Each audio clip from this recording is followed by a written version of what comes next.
Please find yourself a seat and we'll get the research talk on the way without any further delay.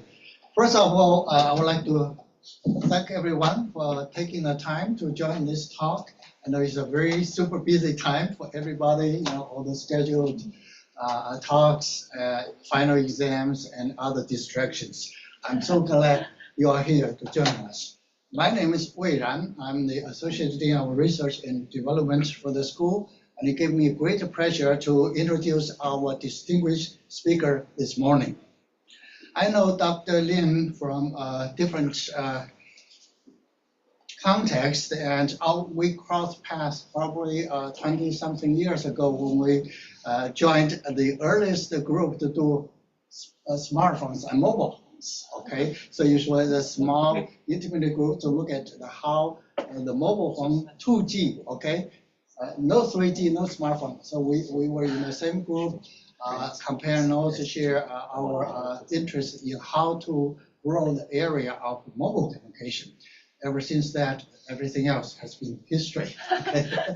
Okay, mobile com has become a very influential area, and with a lot of solid scholarship building up over the past 2 decades, especially the smartphone diffusion as well as the AI age. So it's really fortunate to meet scholars like Dr. Lim and start doing research in a frontier area.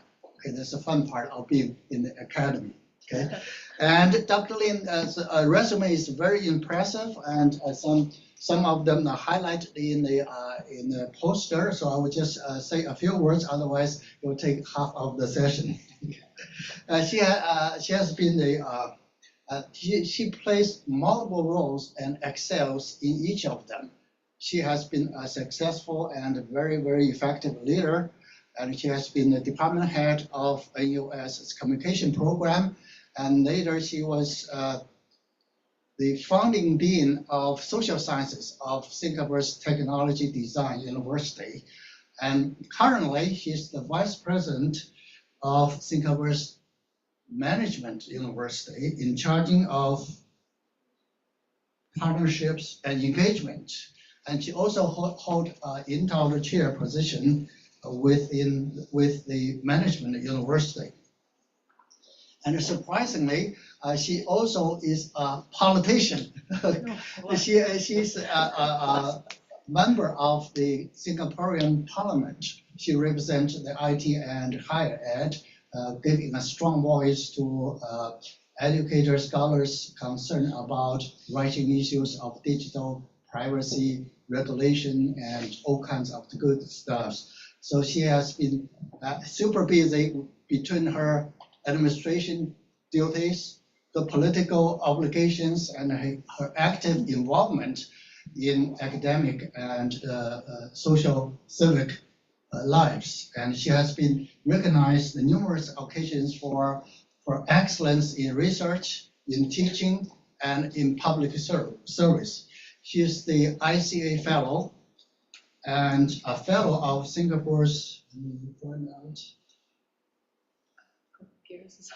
Computer Society, and she has been named one of the most influential women leader in Singapore.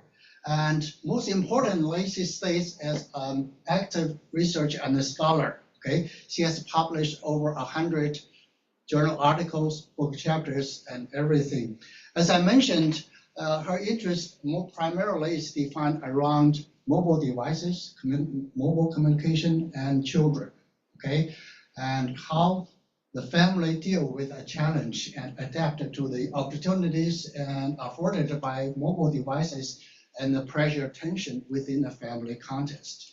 And incidentally, there's a new survey that come out showing that more American parents are concerned about mental health of playing with mobile devices than the teenagers themselves. I'm a parent, just like Dr. Lim, so we share the same concerns and knows this is something that is a double-edged sword, which can enable kids to do a lot of things at the same time. They may be distracted for a lot of reasons. How do families deal with this kind of tensions? How do they get around, and what are the issues and academic approaches to this enduring issue, the family war? Okay, so the topic of today's talk by Dr. Lim is digital parenting burdens in China, online homework, parent chats, and punching culture. Okay, without further ado, let's welcome Dr. Lim.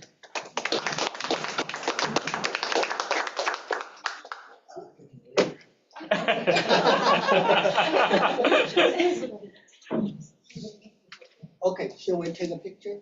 Oh, okay, sure. Priorities. With the, do you want to Present you with the background? Okay, The background. Backdrop. Yeah, with the backdrop. present you with the newly designed school Oh, souvenir. so nice. It's like this, right? Yeah. Inside this, you can find the Wow. the symbols of each department and the university as well. Okay, it's for beer drinking. Hope you can Okay, use brilliant. it. Thank you so Okay? much. Okay, this is for you too. 3, 2, 1. One more. 3, 2, 1. Okay. Thank you. Thank you. Thank you.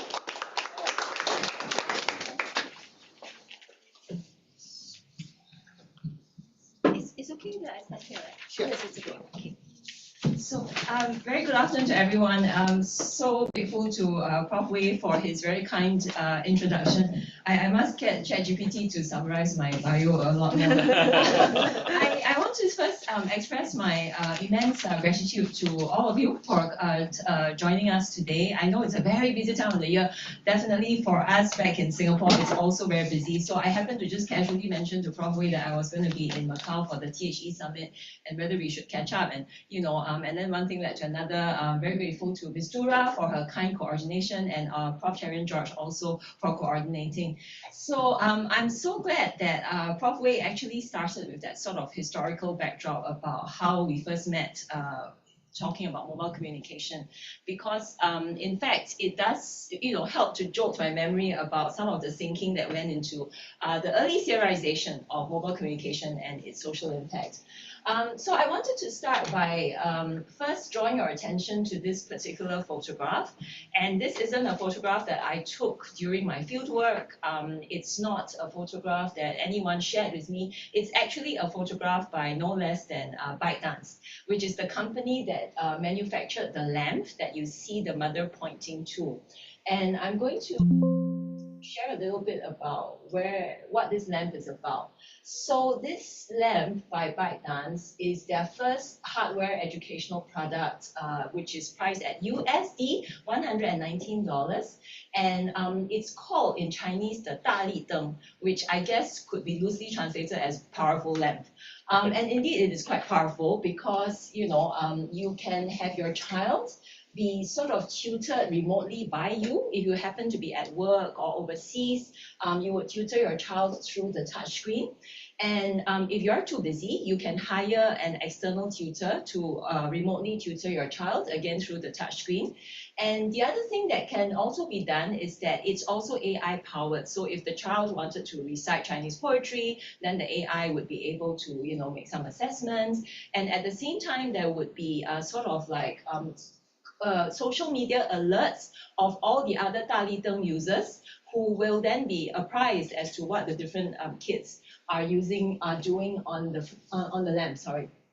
Now, another important part about this lamp is you can see that there's this camera on top. So the camera on top can actually monitor the child's posture and let the parent know if the child is not. What's remarkable about this very rather pricey lamp is that it was rather popular. Many parents were purchasing it, and when parents were interviewed by the media, the parents said, oh, it's very useful and it's a good investment for my kids' education. And to me, I really found this artifact to be so reflective of the kinds of investments, but also it captured the sort of intense technologization of parenting today that we see. And again, this is another image from the the company, and this shows you the image taken from the camera on top and the camera in front at the touch screen. And it just, again, really captures the technologization that has gone on. And funny, I didn't expect Prof Wei to do the recounting of mobile communication, but to me, this image always helps me to kind of like think about my career and the different milestones. I'm glad to say I wasn't old enough to use the brick phone. My research career probably began somewhere around this phone, I think. And we could see how with every iteration of the phone, with all of the new affordances that arose, there would be different kinds of change in the way people were able to connect, but that also resulted in different kinds of influences on how people's lives transformed. And so it's very much against this sort of backdrop of technological evolution that a lot of my work has been centered. So when I think back to where it all began, I was looking, for example, at Singapore families which were welcoming broadband into their homes. And then I did the similar studies in Korea, which at that time was ahead of the curve. And then my research took me to many other countries, such as Indonesia, Vietnam. And over the years, you can see how, the technology domestication by families has become so much more multifaceted. And of course, in the course of looking at these kinds of issues, you realize that a lot of it centers around the digital literacy challenges that people encounter.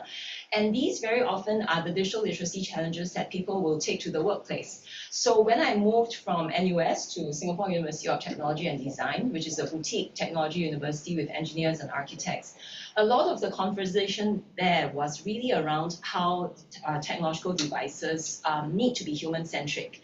And I was glad to be a part of that, but it was really important for me as an educator to think about how to prepare people, whether it's through organizational support or through public education, for all of these digital disruptions. And so my work gravitated then into the future of work, and increasingly also about the AI ethics that undergird a lot of these platforms and how they present sometimes, different challenges for users. So that's really been sort of the academic journey. And I wanted to foreground the discussion about my work on China, which is the most recent one, which is my short book. But I wanted to first share with you my earlier work on transcendent parenting. So when I wrote Transcendent Parenting in 2018, 2019, it was when I had been able to sort of take stock of close to, by then, maybe 18 years of research on families. And it was also increasingly clear to me how there were different kinds of issues arising from technologization in parenting. And so for me, when I wrote Transcendent Parenting, it was kind of like with that view towards doing a big sort of retrospective to understand how mobile media was increasingly being used in parenting. And also, importantly, to understand how parenting was responding to the growing incursions of technology within the home, within the daily routines, and so on. And so my joke is always that my first child was born in 2003, my second in 2006, and then iPhone was born in 2007. And just by the 3-year difference between my two children and the emergence of smartphones, you could see how the sort of parenting burden had increased significantly. So to walk you through the sort of big theoretical thrust, if you will, of transcendent parenting, it was really to put forward the sense that when we engage in transcendent parenting, we have to negotiate various realms. And I didn't use transcendence in that, the yoga, the transcendence, that kind. It was a very mechanical sort of interpretation of transcendence, which is that you've always got to transcend various things. So I argue in my book that every parent with technologization must transcend every media consumption environment that their kids may enter, either independently or with their peers. Parents obviously will have to transcend your children's offline as well as online social interactions. And then also parents must transcend timeless time. In the words of Castells, where you've got to always be parenting constantly, whether your kids are either by your side or out of sight. So that really was the thrust of transcendent parenting, and I just walk you through a few quick examples so that it illustrates what I mean. So when you think about parents having to transcend every media consumption environment, so these are Singapore parents that I spoke to, and this mother was very strict about monitoring her child's behavior on mobile phone chats. So she says, sometimes I check my son's handphone, his friends send him videos and games, and then, he goes into the class WhatsApp chat. Then I will scold him. I check his phone very strictly. When I see my son sending any message that's inappropriate, I will scold him. Don't you think your friend can just screenshot and tell their mothers, can you mind your language, please? And so there was that sense that, you can't just sort of, parent your child as you see them. You've actually got to see how they are expressing themselves online and being there to provide the guidance. The second aspect was about how parents must transcend their kids' online and offline social interaction. And here I share with you two screenshots of the same parent's phone where he had actually engaged in an email conversation with a school teacher about a squabble in the school field. And it was something that happened in the recess, but the father had to write this very long email that said incident report. And then he estimated time of incident, 10:10 recess time, location, school field. And he goes on to explain what happened, and he goes on to say how his child was wronged and so on. And this was quite fascinating because if you think about pre-mobile phones, that squabble would just have happened. The child would have come home to recount it, and then it kind of would have been left off there. The teacher might have come in to mediate. There might have been some grievances expressed within the home, but the sort of likelihood of a parent exercising agency to advocate and lobby for the child would not have been that easy to facilitate. But because of the ease of communication, because of the expectation of parents' involvement, things like these are happening more frequently with the growing use of mobile communication. So then the other aspect is timeless time, which is that now when you think about parenting, you might have left your child in school or in the daycare, but you find that the daycare center is constantly alerting you to all kinds of things. And so this mother I interviewed said, those working parents in the office will receive a lot of ping, ping, ping, unless they set the WhatsApp chat to silence. I mute it, it's too many messages, it's quite distracting. And then on the left of the screen, you can see that this mother has actually messaged the teacher to say something like, hi, Miss So-and-so, my son asked me to inform you that he had done his composition correction in pen. He's sorry he had forgotten to do it in pencil. So again, it's quite interesting, that level of parental involvement, that something that's seemingly minor, the parent has to step in, explain to the teacher why the child has committed that error and so on. And so again, you can see the sort of ceaselessness of parenting, that even after your child has gone to school, you've got to be doing the advocacy and all of the communication on the side. So that's really the transcendent parenting thrust. And moving on from there, about 2 years after I had finished that manuscript, I started to, as a result of my work, go to China. And it was so remarkable to see the high level of technologization in cities like Hangzhou, which I had the benefit of visiting. And it inspired me to then work on the research in China to look at how digital parenting might be taking on particular facets. And I was motivated to do this also because at the time, my dear co-author, Wang Yang, was also just finishing off her PhD, and we were very keen to do more detailed research into digital parenting in China. And so in the course of today's talk, I will be sharing with you what online homework is about, what parent chats are about, and how the parent chats create a certain kind of peer pressure among Chinese parents. And they've also induced the practice of performative parenting.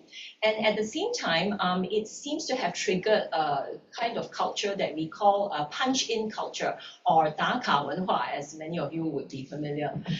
So I'm not going to be speaking about my findings in this particular order, but what I will be sharing with you will be screenshots of different parents, as well as some quotations, and to really speak to why the digital parenting burdens in China have taken on these rather interesting and distinctive characteristics. So before I go into my own findings proper, I wanted to share with you this interesting anecdote of a father in China who around 2023, I think, he was actually kicked out of a school chat group because he complained the parents were actually sent a notification to say, oh, your child had to like watch an education program, and then after that they had to file a report of 300 Chinese characters in the program after watching it.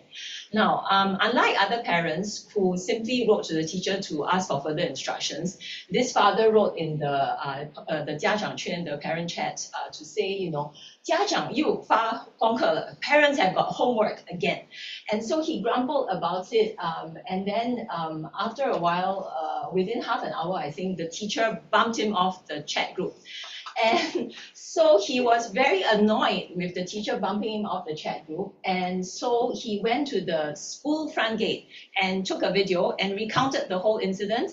And this video of his went viral. And the Henan Education Ministry actually had to step in and investigate because his video actually created this firestorm of debate across China. Many parents resonated with him.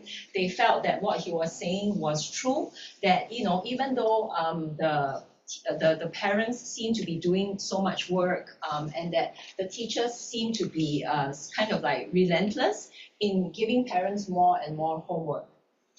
So just to then, you know, move into the sort of sociological backdrop, right? When we think about the sociological backdrop against which this digital parenting in China occurs, clearly we have to think about the broader factors that do influence parenting in China in general. And there's obviously that sense of parentocracy, which is that when you think about the Chinese kids growing up, parentocracy, in the words of Meng Bingchun, as many of you would know, that the parentocratic effort to, you know, invest in your child, to make sure that they are as well advantaged as possible in their educational journey, is very, very well supported. And of course, there is the 4:2:1 family structure, where there are 4 grandparents and 2 parents doting on that one child. And so that child then has to bear a massive weight of parental and grandparenting expectations. Against all of this is the high stakes examinations, the Zhongkao examination and the Gaokao examination, which makes, again, the academic journey so much higher stakes in nature. And this really sort of ups the ante for parents, as parents have to ensure that their children are able to, you know, clear every examination, and not only clear, but to, you know, graduate with glorious results. So I will just walk you through the different kinds of screenshots that we were able to get from our parents. So just to share very quickly the book, it's meant to be a short book because it was, you know, and many of you are in the publishing area, it was the kind of research that is too long for a journal article, but too short for a full-fledged book. And so a short book was just perfect. And, you know, those of you who are interested in writing short books, I'm happy to share my experience later. But I found it to be a very interesting sort of publishing platform. So coming to the whole issue of punching in and the 打卡文化 that I talked about, you will see that there are many different ways in which the mobile communication clearly facilitates and indeed induces the punching in, right? So in this case, for example, the parents were actually asked to upload their children's langdu, which is reciting a particular passage. So not only do they have to record the child's recitation, they've got to upload it to the app so that the teacher can assess that the child has actually done the work. And then, of course, this is one which is also another kind of punching in where during COVID, during the lockdown, the parents were instructed to have their kids undertake different kinds of experiments. So they had to take photos or even videos.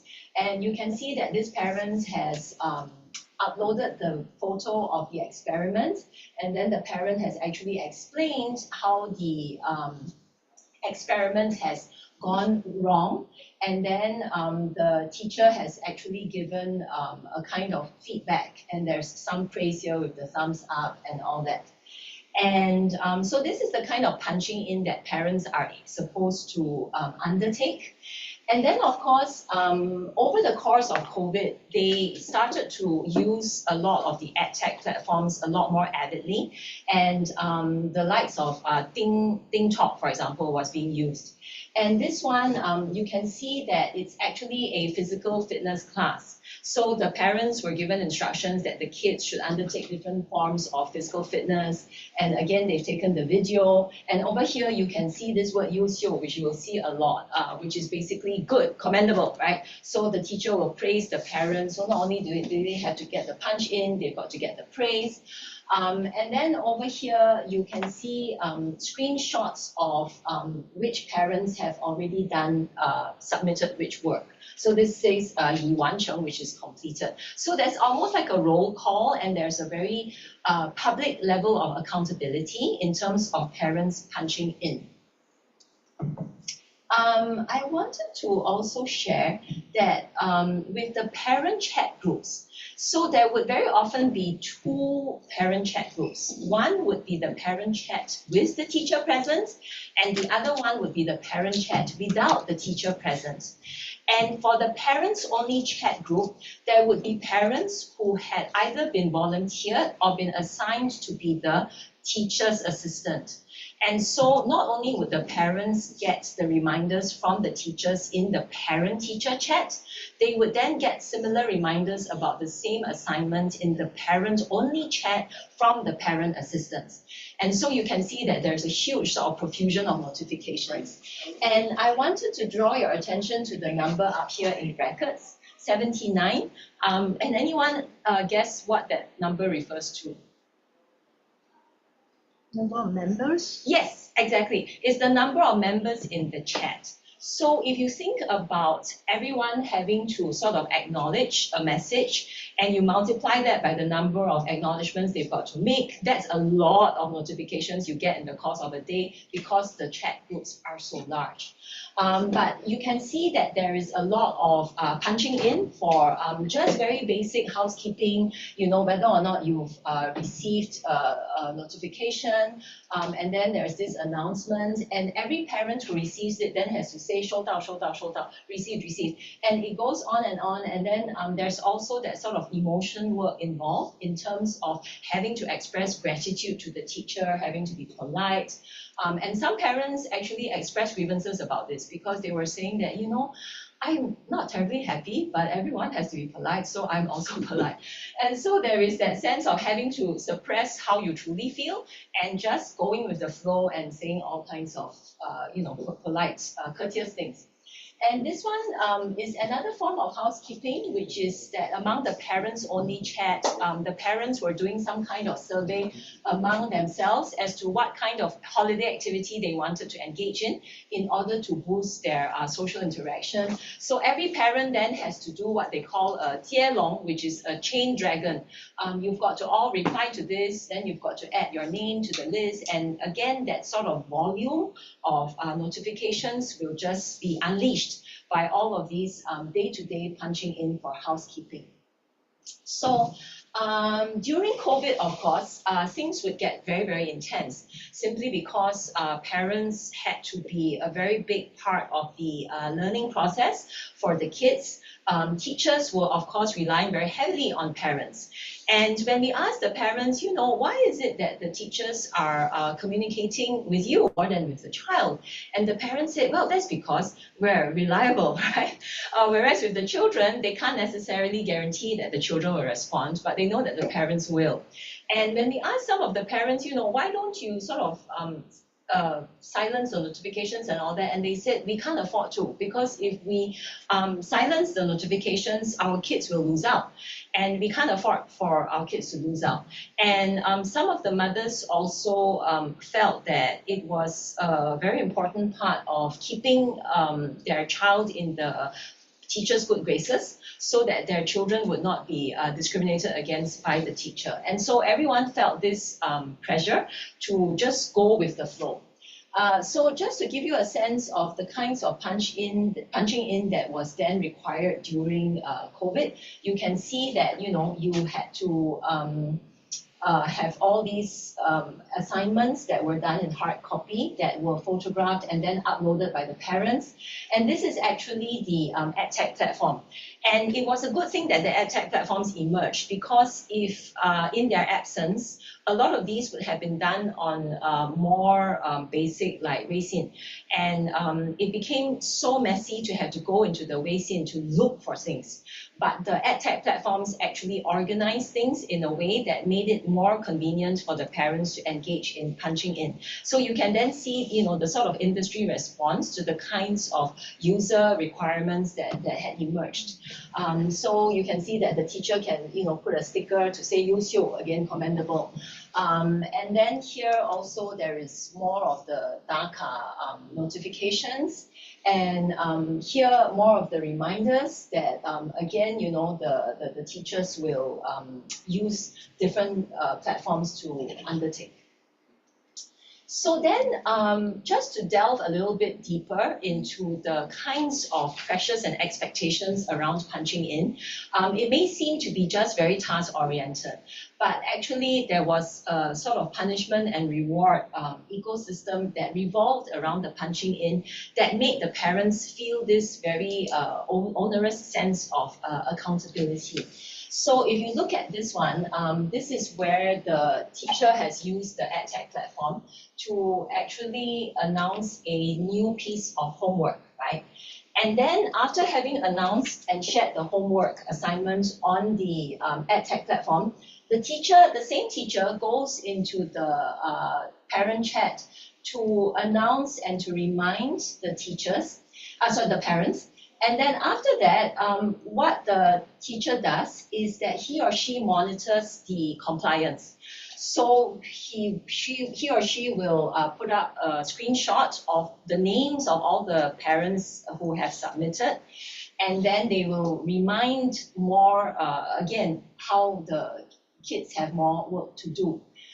Beyond that, if your child had performed well, then that's wonderful, because your child will be in this list on top called the 进步榜, which is the improvement roll call. And then if your child didn't perform so well, he or she would be put into this list called the 小黑屋 or the little black hat, which is kind of like where they were taken to task. And so this is where the teacher then summarizes to say, oh, in the past week, this is where with the math homework, you've got feedback. Some are in the roll of honor, some are in the improvement roll call, and some are in the little black hat. And so the parents actually felt very aggrieved at the kind of publicness with which they and their children were being called out.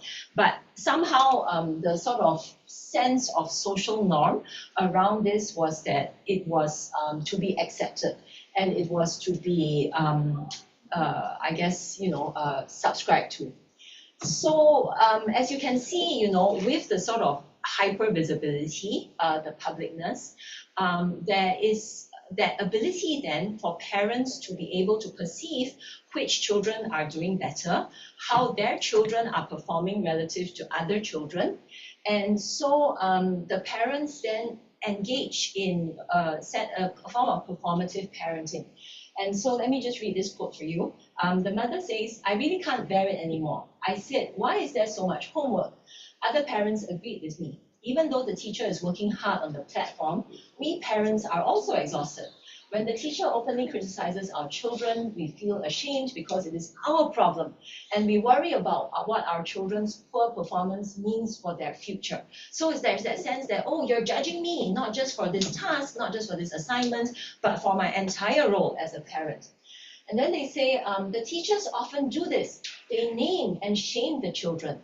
But this teacher is responsible. And even if you have been criticized by the teacher, you still have to say, thank you for your hard work. 谢谢你的功劳. I don't know whether other parents actually mean that sincerely. Anyway, in the parent chat, everyone says such things. So this is the emotion work that I talked about. At the end of the day, you're slaving away for your kids, but you still always have to be very praiseworthy of the teacher so that you remain in their good books. So performative parenting was definitely one. And then the other is also that sense of, okay, what does it mean now to be a good parent? If there are these parents whose kids are in the improved role of honor and my kids are in the little black hut, then surely I'm not a very good parent, right? And so there is this sense of peer pressure, and there is a particular term in China for very hyper-involved parents called the chicken blood parents, or 鸡娃家长. And so so this mother says, for those Tiwa parent chat groups, the chicken blood parent chat groups, I treat them as a driving force to motivate myself. I do feel that the pressure is tremendous, but living under a certain degree of pressure may conversely be better. Otherwise, once we relax, it will be very difficult to catch up. Even if I don't perform as well as those chicken blood parents, at least I know what their caliber is and have some insights. And this particular parent, when she was sharing this, it was very much a case of rationalizing the sort of overwhelming pressure that she was living under and trying to see the bright side of all of this, pressure or duress, if you will, around it, and thinking about how she would use these chat groups to see what other people were doing to help their kids. So she would check out, for example, enrichment classes that the kids, other kids were being signed up for. And then there was another one called 超前学习, where there were parents who would subscribe their kids to enrichment classes where they would be prepared for an entire years of studies ahead of their current academic level, just so that when they ascended to that level, they would be well ahead of their peers. And so she felt that these kinds of practices opened her eyes as to how competitive some parents and kids were becoming and what she needed to do in order to keep up. So there was that sense of positive peer pressure as well. So I probably want to then end off by speaking more about the implications in various ways. The first would be family well-being. So when you think about the conversations that parents and children are having over homework and so on, some of the parents had shared that their relationship with their kids was actually quite strained by this punching in culture, because the parents were constantly berating for the kids for not having done their homework, and then the relationship kind of became quite transactional as a result, and the parents were transferring their stress to the kids and so on.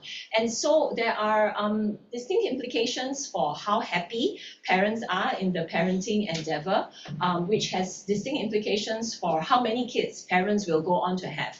And there were some parents who said, oh, we just can't afford to have more kids because it's just too stressful, there's just too much to do with one child and so many teachers and so many chat groups. There's a lot to handle. And so there was that sense that the family well-being was adversely affected, obviously.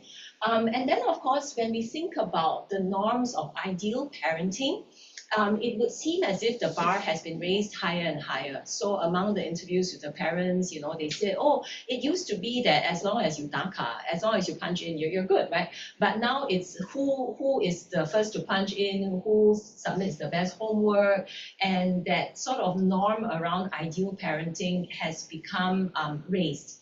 And this also speaks to the peer pressure that I was talking about, because as a result of feeling like other parents are doing more, parents then become very stressed and do more for their kids, which in turn, leads to a vicious cycle of other parents perceiving the raised pressure. And not to forget also the teachers who are part of this whole exercise. Our study didn't interview teachers, but one or two of the parents we interviewed was a teacher, and she had explained that the teachers also feel like they are under tremendous pressure. And there have been studies by other researchers in China of teachers who have explained how the pressure on teachers to be very responsive to parents has gone up. And particularly parents who are insecure about how well their children are doing are the most active in connecting with teachers. So these also, then create more negative knock-on effects to the broader parent-child ecosystem. Now, I want to talk a bit about education policy, and this also relates to the Singapore situation, which is that there's this sort of technologization of homeschool conferencing. So when you look at research on education and pedagogy, it actually says that homeschool conferencing, which is the communication between the school and the parents, is actually a very positive thing, because parents are kept well apprised of how well their kids are doing. Particularly poor performing kids can have more support at the home if their parents are more well informed. And so the literature from the past was that homeschool conferencing is actually beneficial. But with technologization, homeschool conferencing has become kind of like trivialized, and as a result also intensified, because now you are having homeschool conferencing all the time via these parent chat groups, via these edtech platforms, via all these notifications, and so on. And so this is where, again, for the benefit of the teachers as well as the kids and the parents, there needs to be a bit more calibration of how much and how intense homeschool conferencing needs to be, rather than to have it go completely out of hand. In the Singapore situation, the parents were telling me about how with every teacher may use a different app, and you've got to figure out every single app, how it works, and so on. And this really disadvantages the less digitally literate parents, which then creates further social inequalities in your society, where the more well-advantaged, more well-resourced, more well-educated parents are clearly able to play an outsized role in their kids' education, as opposed to the less educated parents. And there was another study which I reviewed in the course of my research about parents from the rural parts of China who had moved into the urban parts.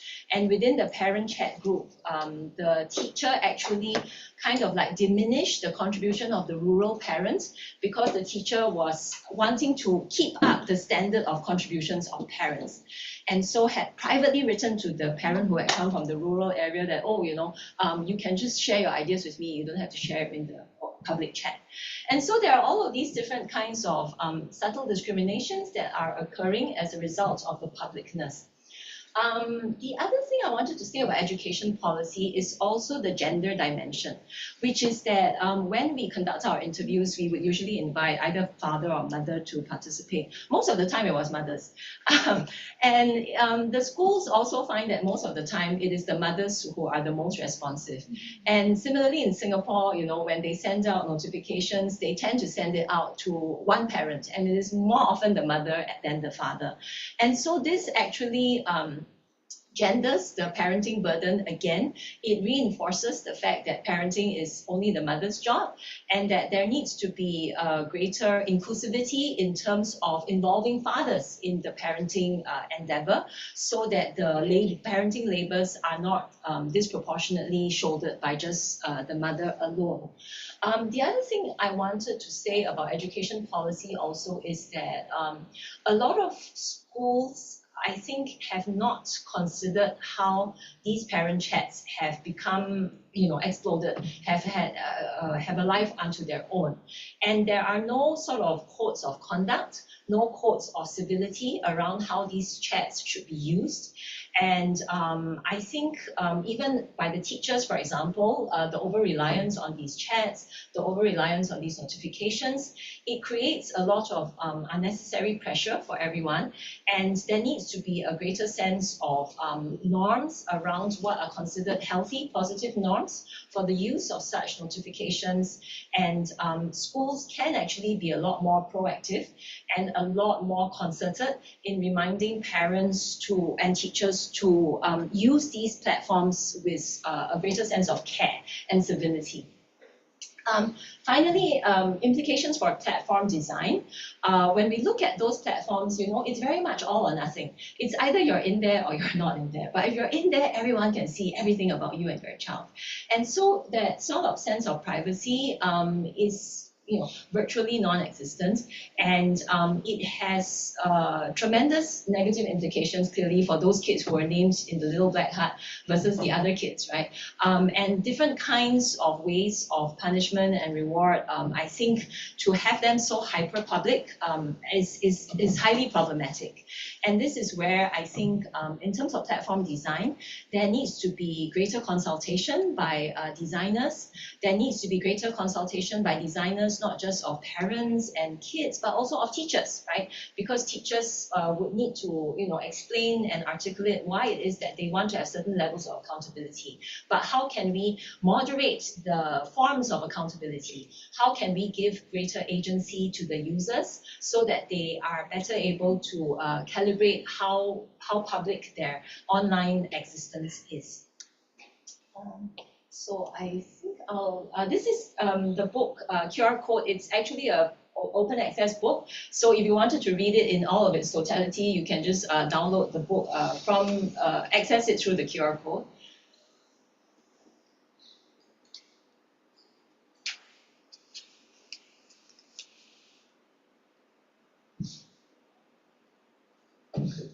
There are also some copies or hard copies going around. You can take a look. And then I wanted to share this video with you because sometimes people think it's like an Asian thing.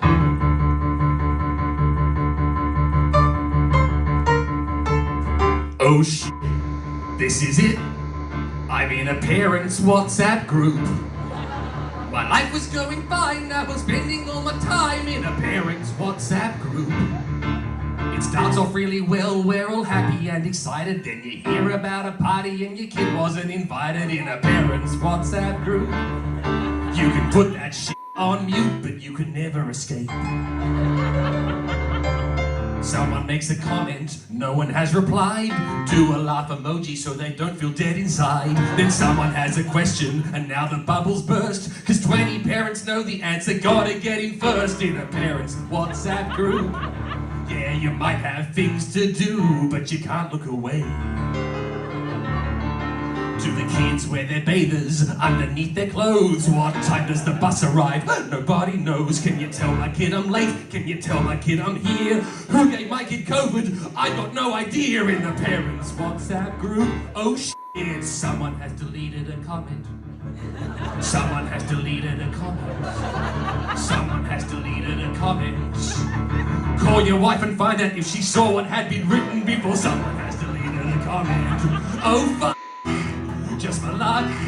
I'm in a breakout parents or WhatsApp group. Feels a little naughty, like I shouldn't be here. Still it's kind of thrilling, but it just makes me fear. There are other groups as well that I'm not in. No one told me it would be like I'm in primary school again in a parents' WhatsApp group.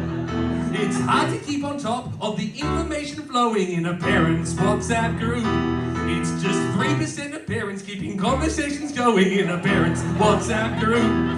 Well, please take it away. I used to be quite driven, now I hang out every day for the dopamine I'm given when my phone goes ding and I drop everything for my parents' WhatsApp group.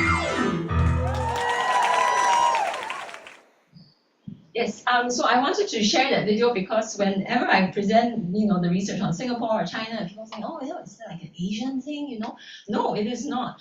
There is actually research in my closing chapter where I talk about parent chats in countries like Chile, Israel, Russia, and just a long tail. Again, it speaks to the growing adoption of mobile communication around the world. It speaks to the growing facilitation of these hyper-connective platforms. So I think my last slide is just a thank you. Yeah, that's it. So thank you very much. I'm happy to take questions. Thank you.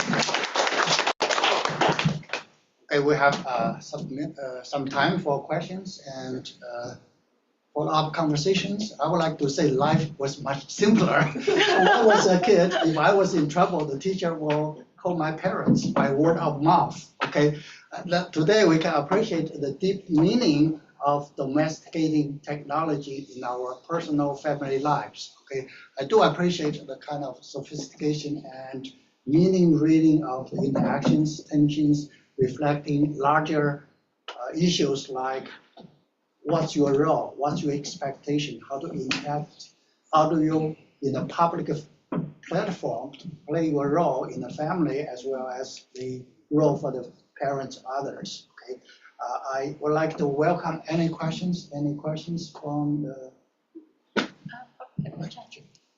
Yes. We have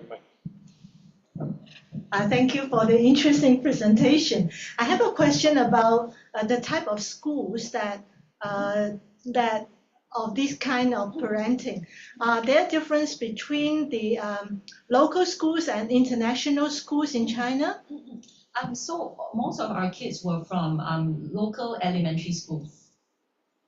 We didn't actually sort of survey or sample specifically for international schools, but there is a very interesting book written about American expats in an international school in Shanghai, I believe, and they also captured some of these trends in the international schools too.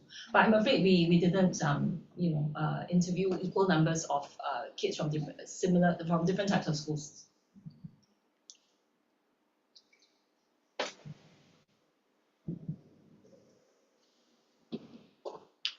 So whenever I give this talk, I'm always so guilty because I get two reactions. It's like yay, my kids are already grown, or wow, I don't think I will have kids.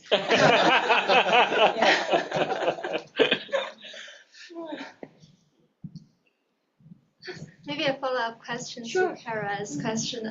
Could you explain why did you focus on elementary schools instead of like high schools? Because I actually, my younger daughter is in high school, so I know how stressed the parents are. And I was wondering, whether you've done any comparison or maybe other studies that look at that population? Right. Not so much. Again, we focus more on elementary school kids. And I think it was really sort of an extension of my research on Singapore, which is that in Singapore, it's also at the elementary school age that parents are much more heavily involved.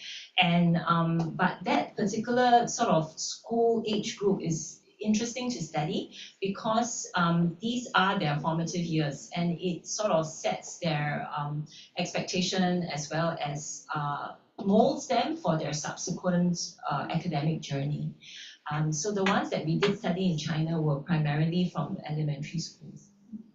Yeah, maybe another follow-up question. I was wondering if there's any like cross-cultural comparison of this type of work. Cross-cultural, depending on whether you see Singapore and China as being, cross-cultural, I could draw some comparisons, but in my closing chapter, for example, I do highlight the different countries, whether it's in the Europe or in North America, where there are also increasing cases of these kinds of parents' chat groups creating all kinds of unnecessary stresses. And there's also evidence of emotion work by parents in these chat groups.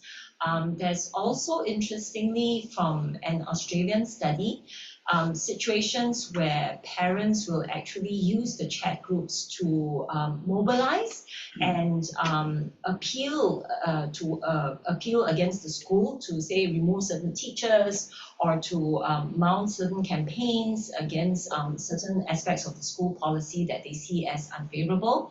And some parents then feel quite torn because they don't know whether they should support this or they don't know whether they should lie low, and some of them will feel sympathy for the teacher who's being taken to task and so on. And so there are quite a lot of different ancillary issues that will arise out of the ability of parents to connect with each other and to mobilize. Great, thank you. So interesting.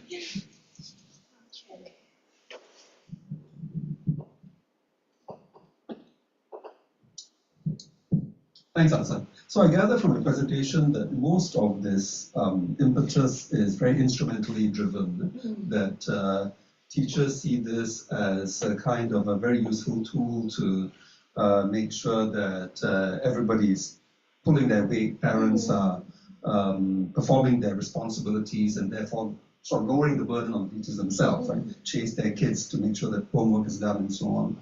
I'm wondering if you have come across any ministries of education, departments of education that have looked at the situation and recognized that, look, here is an organic infrastructure that my stakeholders, my constituency is very much plugged in, it's a reality. Can we actually use it in better ways, right? So, for example, providing guidance for teachers on how this tool can be used to achieve certain educational objectives that professional educational psychologists and so on say should be done. So, and therefore train teachers to use this to, for example, remind parents that make sure your kid has enough sleep, which is a major thing, right? Don't stress out. We've given this homework, but the exam is coming, don't stress out. I would say that if this is the reality around the world, it is actually incumbent on educational authorities to actually figure out ways to use this in a much more educationally and psychologically positive way, right? Have you seen good examples of that? Unfortunately, not officially. I think I have heard of parents mentioning that certain teachers would use the chats during, these are Singapore teachers, during exam season to send out words of encouragement. In fact, the Chinese parents also would say that the teachers would send out words of encouragement to the kids. But I don't think I've seen any sort of Ministry of Education, as you mentioned, engage with it in a pro-social way and to see it as something that they should mobilize as a sort of positive ammunition. But I think that's an excellent point. If I ever write another edition, I will put it in and say and credit Prof Chian George. But yeah, it's an excellent point because it really speaks to the fact that they need to create more positive norms around how these chats are being used, rather than to have them, be used to victimize certain parents or certain teachers. I mean, just to extend to why I asked the question is because we look at the Singapore context that we're familiar with. The message that we often receive from education policy makers is that a lot of the negativity comes from what we call kiasu parents, parents who are afraid to lose. Yeah. That in fact the education ministry has had a long campaign with pretty positive in pretty positive direction, like teach less, learn more. So a deliberate attempt to lower stress in schools. Yeah. And the counter pressure seems to come from parents who feel that, no, actually I want you to teach more, right? And I suspect this kind of practice, what actually goes on in these informal WhatsApp, but I would say semi-formal, right?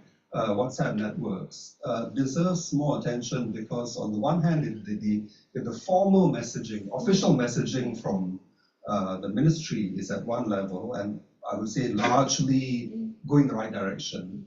And then you have these negative pressures coming from some teachers and parents. In a way, this kind of semi-formal communication where I guess at the start of the year, the teacher is actually collecting phone numbers, and I'm wondering whether this is actually officially approved by the ministry or encouraged by the school. Where does this come from? I mean, you can't say no if the teacher is asking for your phone number. But does it actually carry the ministry's blessings? Does it come from the school? Is it purely an underground operation by the teacher? We don't know, right? So it seems like if education department is sincere about getting the right values across, it needs to tame this highly vague practice Agree. that parents treat as official, but actually may not be. Right. Yeah. I think at the moment it varies from school to school, principal to principal. But interestingly, I believe the Minister for Education, Chan Chun-sing, has had to come out to say that teachers are not obligated to reply to parents and students, to your chat in the course of the day, because they've got to think about the stress on teachers and the attrition rate from the Ministry of Education. I didn't mean to put him in a spot, but Edmund, you're a parent with a kid in a Singapore International School here. I'm just curious to know what the norms are with these chats. Okay, so let me share a little bit. So in Singapore, I think as what Sharon has said, teachers would ask you for your phone numbers, and there's an official WhatsApp group. Then there's an unofficial WhatsApp group where the parents are in. But here I thought, here in Hong Kong, I thought one thing that the school did very well was there's no official WhatsApp group. So the teachers refused to set up a group. Then I found myself at a dilemma, because then I'm angry. Why isn't there an official WhatsApp group? And so I think, but that puts a lot of pressure on parents. So when I go through your talk, I felt clueless. Any practical implications for a parent like myself?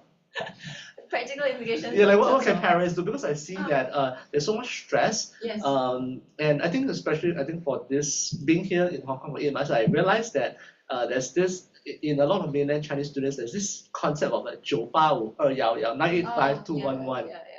That they must get in. Otherwise, they feel like they are left out. So I'm just curious that what's your do you have any practical implications for parents? So the video at the end, you probably need to find a group to be a part of. Honestly, I think many parents do share that they find these groups to be a source of support. And for very practical things, right?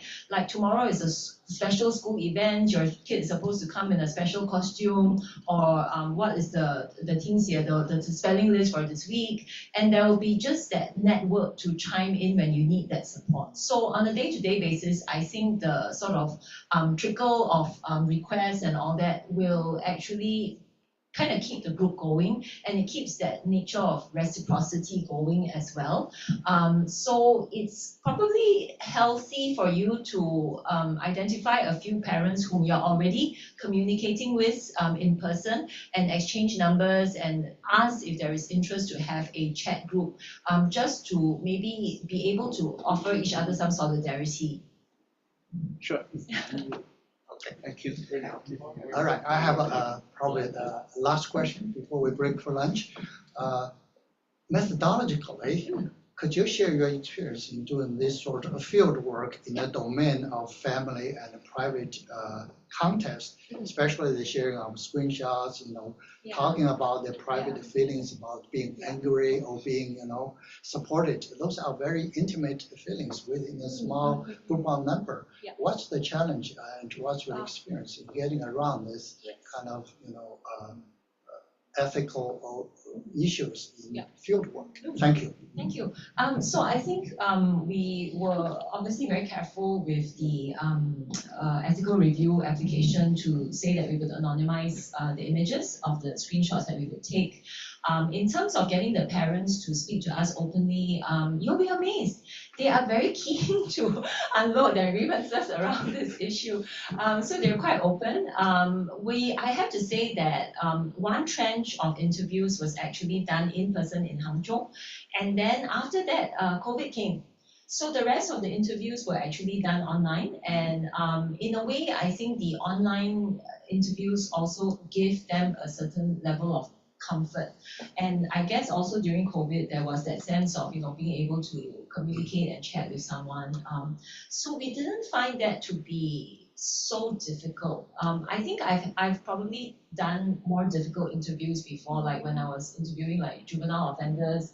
That was harder. This one, parents and parenting, parents are generally quite open. And even the screenshots, they're very enthusiastic about sharing them with us.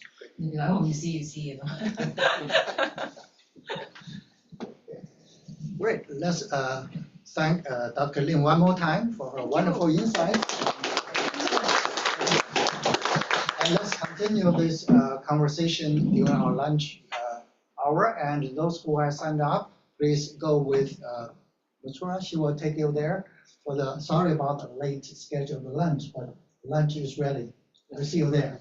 Thank you for coming.